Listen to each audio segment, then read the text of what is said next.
Platelet के बारे में।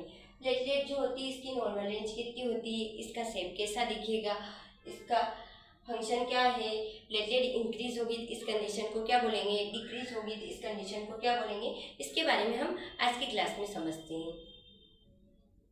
प्लेटलेट काउंट, प्लेटलेट को हम थ्रोम्बोसाइट भी बोलते हैं। प्लेटलेट को हम क्या बोलेंगे, थ्रोम्बोसाइट भी बोलेंगे।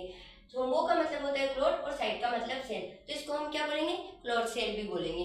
इसकी नॉर्मल रेंज होती है 1.5 से 4.5 लेख में होती है। प्लेटलेट की नॉर्मल रेंज कितनी होती है, 1.5 से 4.5 लेख में होती है। वैसे जैसे कि डब्ल्यूबीसी की होती कितनी थी, हजारों में थी, और आरबीसी की थी मिलियन में थी। तो सबसे ज्यादा जो होती है आरबीसी प्रेजेंट होती है, उसके बाद प्लेटलेट होती है, उसके बाद जो होती है डब्ल्यूबीसी होती है। डब्ल्यूबीसी क्योंकि हजारों में होती है। उसके बाद इसका शेप जो होता है इरेगुलर शेप, इसका शेप कैसा दिखेगा, इरेगुलर शेप दिखेगा।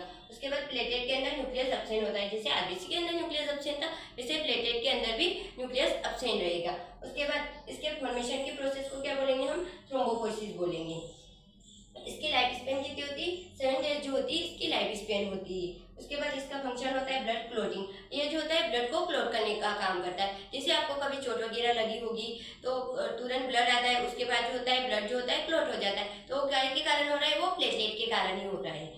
उसके बाद प्लेटलेट इंक्रीज होगी तो इस कंडीशन को बोलेंगे हम थ्रोम्बोसाइटोसिस।